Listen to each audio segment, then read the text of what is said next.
지구상에는 수십억의 사람이 살고 있습니다. 그 모든 사람의 삶이 제각각 다 다르지만 모든 인생이 경험하는 한 가지는 고난이라는 것입니다. 누구라도 고난이 없는 사람은 이 땅에 아무도 없습니다. 고난 때문에 눈물 짓고 한숨 쉬고 고난 때문에 고통스러워하는 것이 우리 인생입니다.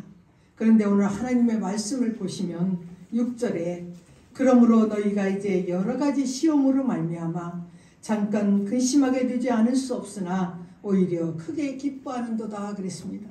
우리가 사람이기 때문에 여러 가지 시험으로 고난으로 잠깐은 근심하게 되지 않을 수가 없지만 그것은 잠시일 뿐이고 결국은 우리가 크게 기뻐하게 될 것이라고 우리에게 위로의 말씀을 주시고 있습니다.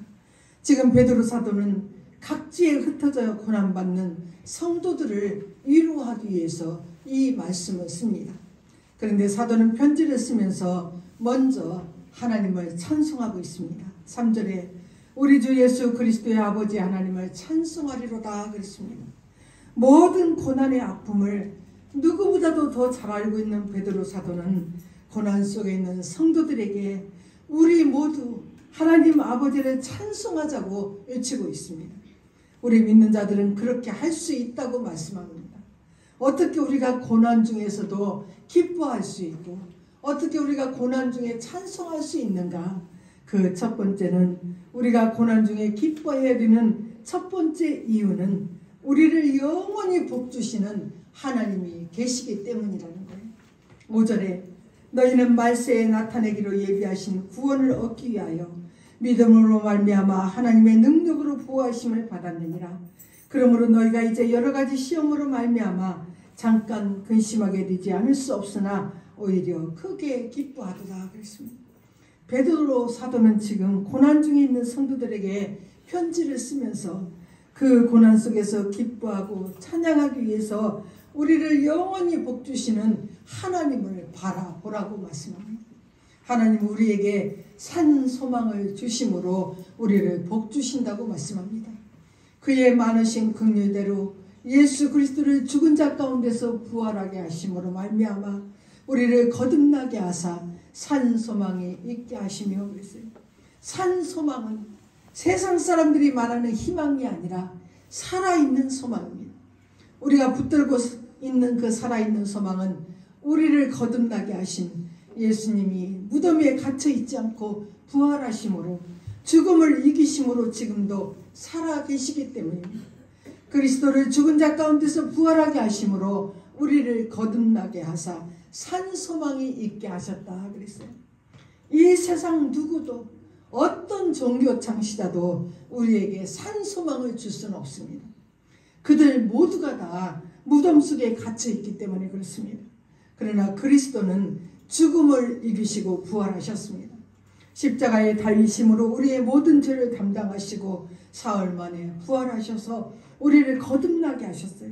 그래서 우리에게 산 소망을 주셨다 그렇게 말씀합니다. 거듭난 성도들은 주님이 부활하심을 따라 장차 우리도 부활할 것입니다. 그래서 우리가 붙들고 있는 소망이 살아있는 산 소망이 되는 거예요. 우리를 살리는 소망입니다. 우리가 어떤 고난 중에 있더라도 이 산 소망을 붙들면 고난을 이길 수가 있고 하나님은 살아있는 소망을 주심으로 우리를 복주시는 하나님이십니다. 두 번째로 산 소망을 주실 뿐만 아니라 우리에게 기업을 주신다고 참으로 약속하시는데 기업은 우리에게 유산을 주시겠다는 거예요. 우리 모두는 예수 믿고 거듭나서 하나님의 아들, 딸이 되었습니다. 그러므로 우리가 구원받는 그 순간 아버지 하나님은 자녀된 우리에게 기업을 주시는 유산을 주시는 그런 아버지시라는 거예요. 그런데 그 유산이 뭐냐면 4절에 썩지 않고 더럽지 않고 쇠하지 아니하는 유업을 있게 하시나니 곧 너희를 위하여 하늘에 간직하신 것이라 그랬어요. 하나님이 우리에게 주신 그 기업은 썩지도 않고 더럽지도 않고 쇠하지도 않는 것인데 지금 하늘에 간직해 두신 것이다. 그 기업 가운데 가장 중요한 기업은 우리가 장차 얻을 부활의 몸입니다. 우리는 장차 다시 살아나서 영원히 썩지 않고 더럽지 않고 쇠하지 않고 늙지 않는 부활의 몸을 받을 것입니다.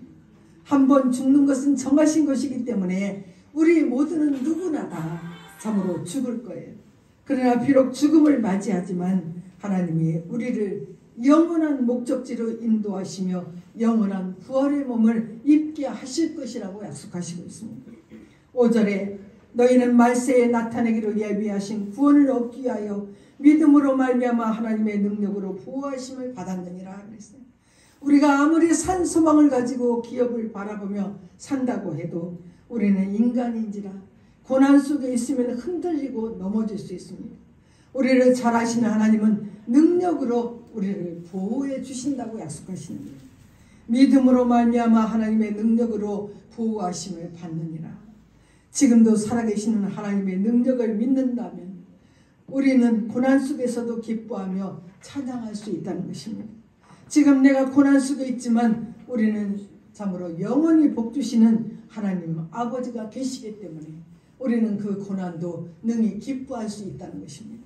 세 번째로 우리가 고난 속에서도 기뻐해야 되는 이유는 장차 다시 오셔서 우리에게 상급을 주실 예수님 때문에 그렇습니다. 7절에 너희 믿음의 확실함은 불로 연단하여도 없어질 금보다 귀하여 예수 그리스도께서 나타나실 때에 칭찬과 영광과 존귀를 얻게 할 것이니라. 주님께서 지금 우리를 고난 가운데 두시는 이유는 금보다 귀한 우리의 믿음을 연단시키기 위함이라는 거예요. 고난이 우리의 믿음을 연단시키고 온전케 하는 그런 참으로 통로라고 말씀합니다. 고난 때문에 연단받는 우리의 믿음은 그래서 영원할 것이라는 것입니다. 주님이 우리 눈에 보이지 않지만 주님을 믿고 주님을 부르면 우리는 어느새 내 눈물이 나고 내 마음에 평안을 얻습니다. 이렇게 우리가 주님 믿으면 장차 주님이 오셔서 귀한 상급을 주실 것인데 그 상급이 칭찬과 영광과 존귀를 얻게 하실 것이라고 약속하시고 있습니다. 고난이 끝이 아니라 이렇게 놀라운 미래가 있다고 우리에게 가르쳐 주시고 있습니다. 계시록 21장 3절에 하나님이 친히 그들과 함께 계셔서 모든 눈물을 그 눈에서 닦아주시니 다시는 사망이 없고 애통하는 것이나 곡하는 것이나 아픈 것이 다시 있지 아니하리라 그랬어요. 정말 우리가 주님을 마음에 영접하고 구원을 받았다면 장차 그 주님이 다시 오셔서 이 땅에서 우리가 당한 모든 고난의 그 눈물을 다 닦아주실 것이다.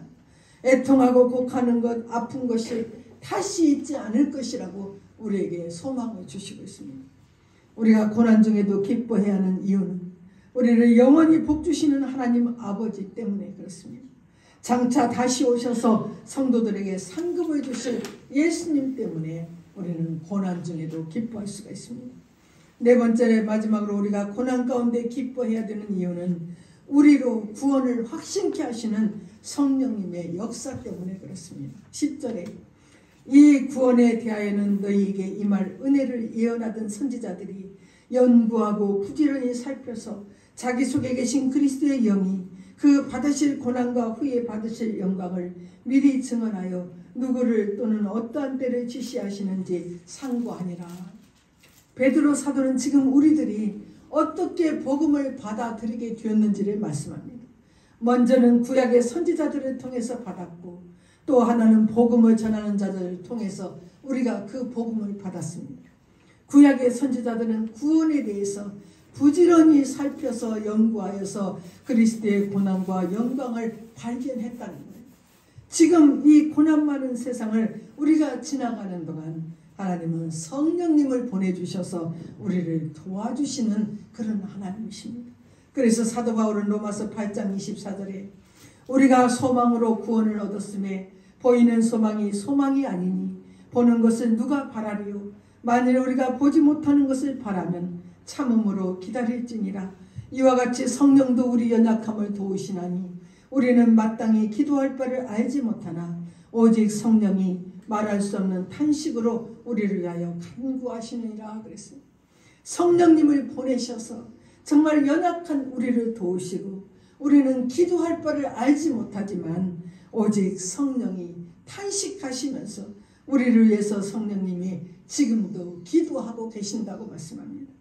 그래서 그 결과를 로마서 8장 28절에 우리가 알거니와 하나님을 사랑하는 자 곧 그의 뜻대로 부르심을 입은 자들에게는 모든 것이 합력하여 선을 이루느니라 그랬어요. 우리는 연약하여서 고난 속에서 신음할 수밖에 없지만 잠시 근심할 수밖에 없지만 구원받은 우리는 모든 것이 협력하여 선을 이루시는 하나님이 계시기 때문에 고난 속에서도 기뻐할 수 있다고 말씀합니다. 우리가 받은 구원은 천사들도 흥분할 아름다운 그런 구원이라고 말씀합니다. 이것이 우리가 받은 축복입니다. 그러므로 고난 속에서도 기뻐하며 살라고 우리에게 말씀하십니다. 아무리 믿음이 좋아도 연약한 인간인 우리는 고난이 올 때 누구나 잠시 근심할 수 있습니다. 그러나 우리는 결코 무너질 수 없는 사람들이에요. 그 이유는 영원히 우리를 복주시는 하나님이 계시기 때문이고 그 고난 속에서도 하나님을 찬송하며 산소망을 가지고 장차 우리가 주님처럼 부활할 것을 믿으며 소망 중에 있기 때문에 우리가 고난 중에서도 기뻐할 수가 있습니다. 우리 모두가 이 하나님의 말씀을 우리 마음에 새겨서 이 고난 많은 세상을 지나가는데 잠시예요. 그것도 잠시 지나갈 때 고난이 올 때 나를 복주시는 우리 하나님이 계시고 이 모든 고난을 통해서 나를 협력하여 선을 이루시는 하나님이 계심을 믿고 믿음으로 승리하시길 주의 이름으로 축원합니다. 288장 찬송하시겠습니다.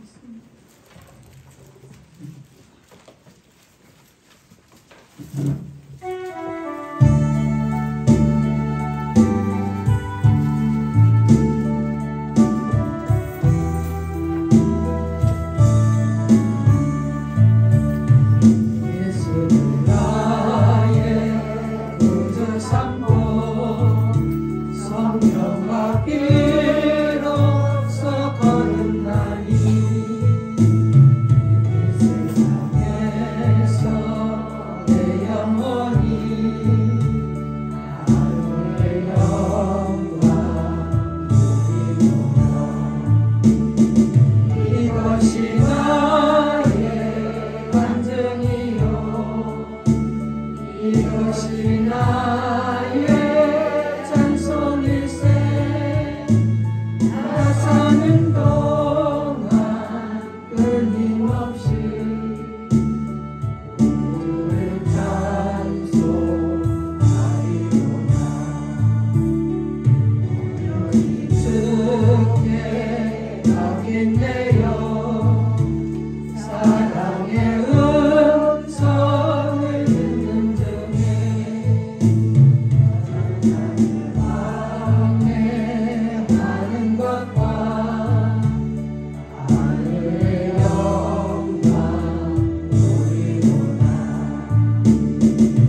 많은 이 세상이지만 우리를 복주시는 하나님이 계시고 모든 것 연합하여 선을 이루시는 하나님이 계시기 때문에 우리는 그 하나님을 바라보고 이 고난도 능히 기뻐할 수 있는 믿음 주시기를 원합니다.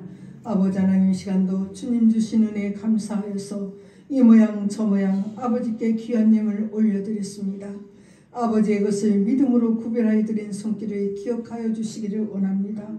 험한 세상 목자 되셔서 늘 푸른 초장으로 인도하여 주시고 저들의 가정에 필요한 모든 것 하나님이 아버지 하나님 풍성하도록 넘치도록 채워주시기를 원합니다.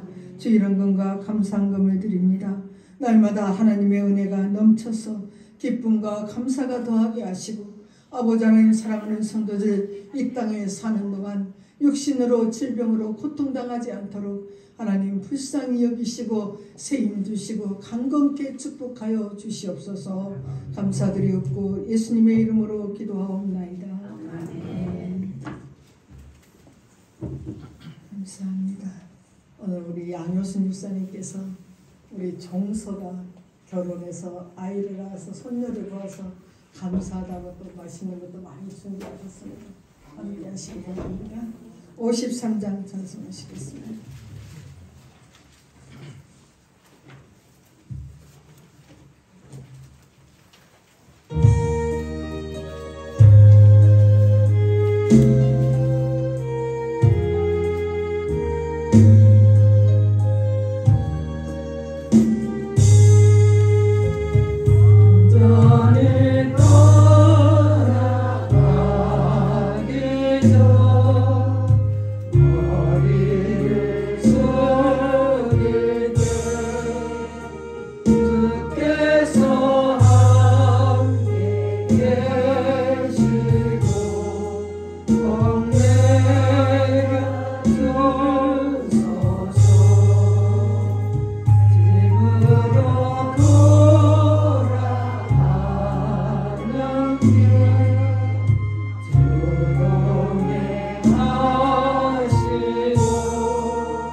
지금은 우리 죄를 구원하시기 위하여 십자가에 피 흘려주신 우리 구주 예수 그리스도의 은혜와 하나님 아버지의 무한하신 사랑하심과 성령의 감동, 감화, 역사하심의 은혜가 이 고난 많은 세상이지만 하나님으로 인하여 기뻐하며 갈 수 있는 믿음으로 사는 우리 사랑하는 성도들 발걸음 위에 지금으로부터 영원토록 함께 계시기를 축원하옵나이다. 아멘.